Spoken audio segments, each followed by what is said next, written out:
आज की मेरी ये टिप बहुत ज़्यादा फ़ायदेमंद है और इससे आपके हज़ारों रुपए बचेंगे और बिजली के बिल भी आपके आधे आएंगे। तो शेयर करती हूँ कुछ यूज़फुल टिप। बिस्मिल्लाहिर्रहमानिर्रहीम। अस्सलाम वालेकुम। इब्तिसाम क्रिएटिव पावर में आपको खुशामदीद है। Welcome to my channel.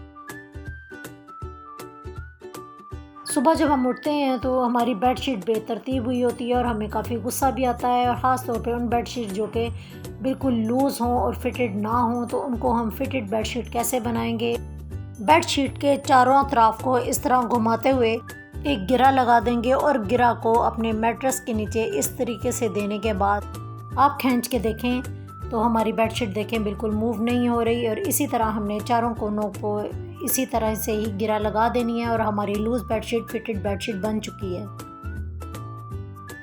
आजकल कंफर्टर लिए जा रहे हैं तो इसका क्योंकि साइज़ काफ़ी बड़ा होता है और हमें नहीं पता चलता इसका हेड और फुट वाला जो एज है वो कहाँ पर है, तो इस तरीके से बेड के ऊपर पूरा आप कंफर्टर को बिछा लें और बिछाने के बाद इसके जो फुट एज वाली साइड है उसको आप अंदर की तरफ फोल्ड कर लें। अब ऊपर वाली जो साइड है इसके ऊपर लाते हुए नीचे फेंक दें और फेंकने के बाद जिस तरह आप पेपर फैन कभी बनाते थे तो उस तरीके से इसको दोबारा से ऊपर की तरफ इस तरीके से फोल्ड करने के बाद हेड वाला एज ऊपर आ गया और फुट वाला एज नीचे चला गया। इसको अब ऊपर से जब हम हेड वाला हिस्सा खींचेंगे और फुट वाला हिस्सा इसके अंदर ही फंसा रहेगा, तो इस तरह तरतीब में हमारा ब्लैंकेट लिया जाएगा। ये वाली टिप ऑर्गेनाइज करने वाली ख़वातीन के लिए बड़ी अच्छी टिप होगी। ये मैंने मैट पहले से बनाया हुआ था लेकिन शेयर मैं आपके साथ अब कर रही हूँ।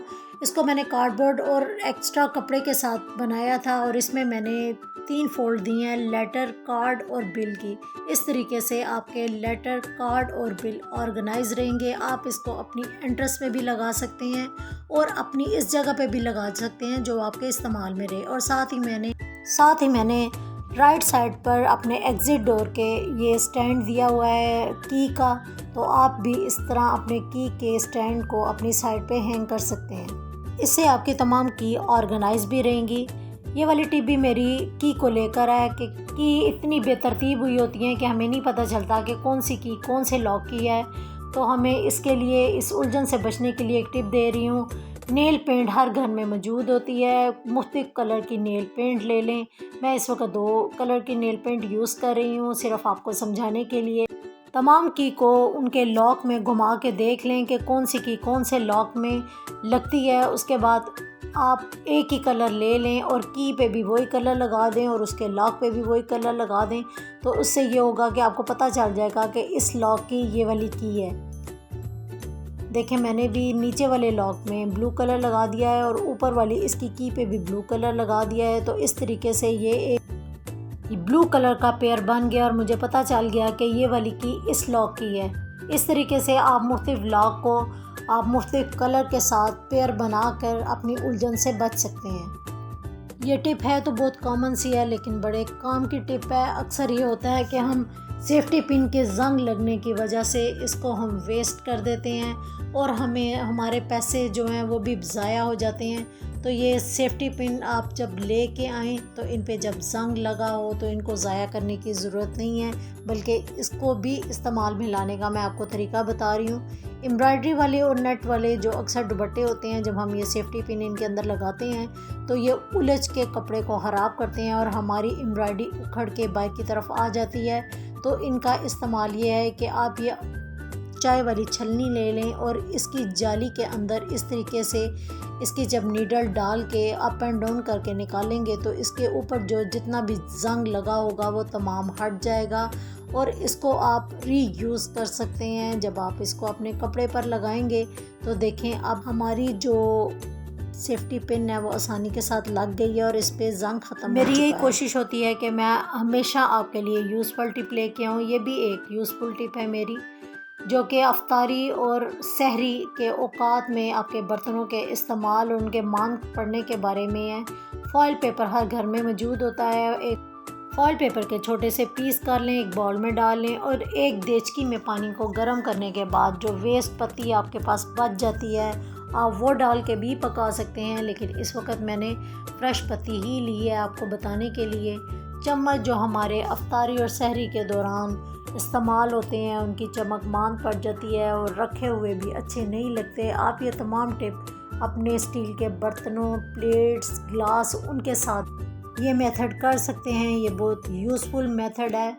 टिप कुछ इस तरीके से है कि फॉइल पेपर के जो पीस हमने डाले थे अपने टप में डालने के बाद चम्मच मैंने उसके अंदर लगा दिए हैं और अब जो गरम किया हुआ हमारा कावा है वो इसके अंदर हम डाल देंगे। कोशिश करेंगे कावे को एक बॉयल दे दें। अब इसको 5 से 10 मिनट के लिए इसके अंदर डिप ही रहने दें और जब आप डिप करने के बाद चम्मच को अच्छे तरीके से वॉश करेंगे तो इसकी चमक और धमक आपके सामने है। कितनी ज़बरदस्त शाइन आ चुकी है, बिल्कुल चम्मच हमारे नए जैसे हो चुके हैं। आप ये तमाम बर्तन इसी तरीके से साफ़ करें। मैं तो करती हूँ तो मैं भी आपको इसी चीज़ का ही सजेशन दूंगी कि ये टिप ज़रूर आजमाइएगा। ये वाली टिप तो एक पेन 2 कांच के बराबर है। तो एक बास्केट से हम 3 बास्केट का काम किस तरीके से ले सकते हैं। बास्केट हमारे बाज़ार से काफ़ी महंगी आती हैं, कभी 500 और 600 की एक नॉर्मल बास्केट आती है। तो ज़्यादा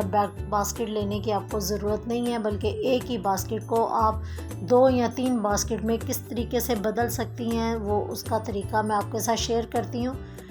एक शॉपर को आपकी एक साइड पे लगा लें, इस तरीके से पहनाते हुए आप लगा लें और दूसरे शॉपर को आप दूसरी साइड पे इस तरीके से पहनाते हुए इसको अंदर की तरफ फोल्ड कर लें। बच्चों की पोनीटेल अक्सर बिखरी होती हैं, अगर नहीं है तो परेशान ना हो। एक इलास्टिक ले लें। मेरे पास ये सेपरेट ही पड़ा हुआ था क्योंकि ट्राउज़र से निकल गया हुआ था और बिल्कुल बेकार पड़ा हुआ था। आप भी बेकार इलास्टिक मत फेंकें और इसको बास्केट में इस तरीके से आप पहना लें। पहनाते हुए ये होगा कि ये आपके शॉपर फंस जाएंगे और देखें ये मूव भी नहीं होंगे। इस तरीके से आप दोनों साइडों को अच्छी तरीके से यूज़ कर सकते हैं। आप एक साइड को आप ड्राई गार्बेज के लिए यूज़ कर लें और दूसरी साइड को आप वेट गार्बेज के लिए यूज़ कर लें। साथ ही मैं उनमें अपनी बहनों का शुक्रिया अदा करना चाहती हूँ जो कि मेरा वीडियो देखती हैं और अच्छे कमेंट करती हैं। आशा किंजा, सादिया व्लॉग्स, शेख व्लॉग और मानोहान, आपका बहुत बहुत शुक्रिया आपके अच्छे कमेंट्स का, आपके वीडियो देखने का और उनको लाइक करने का। तो है ना ये यूज़फुल टिप। एक बास्केट हमने 2 तरीके से किस तरीके से इस्तेमाल कर लिया। मेरी ये वाली टिप तो आपके बिलों की बचत भी करेगी और आपकी सफाई के साथ साथ आपकी फ्रिज की केयर भी करेगी। 2 मामूली सी चीज़ें ऐसी हैं जो कि हर घर में मौजूद होती हैं, एक स्पंज और एक नमक। स्पंज को कट लगा कर आप इस तरीके से नमक से मुकम्मल भर दें। फ्रिज हो या फ्रीज़र, इनमें पानी जमा हो जाता है और यही पानी बहुत ज़्यादा बर्फ़ जमने का बायस बनता है और बर्फ़ जब जम जाती है तो हमारी फ्रिज को कूलिंग के लिए ज़्यादा काम करना पड़ता है। इसका जो कंप्रेसर है बहुत ज़्यादा तेज़ चलता है जिससे हमारी बिजली बहुत ज़्यादा खींची जाती है और बिजली का बिल आसमानों से बातें करने लगता है। तो हम चाहे तो फ्रिज साफ़ करने के बाद ये टिप कर लें या फ्रिज साफ़ करते हुए ये टिप आजमा लें। स्पंज को जब हम इसके ऊपर नमक डालकर रखेंगे तो हमारा पानी तमाम इसके अंदर जज़्ब हो जाएगा और देखें आप हमारी फ्रिज बिल्कुल साफ़ हो जाएगी। इसके दाग धब्बे मुकम्मल तौर पे नमक की वजह से ही उतर जाएंगे और नमक की एक जो लेयर है वो इसके ऊपर आ जाएगी जिससे हमारी बर्फ़ भी नहीं जमेगी। तो देखें ना, सुकून भी और ये टिप आपकी जेब में से हज़ारों पैसे भी बचा रही है। मैं उम्मीद करती हूँ कि मेरी ये तमाम टिप्स आपको बहुत पसंद आई होगी। तो दुआ में ज़रूर याद रखिएगा। अल्लाह हाफिज़।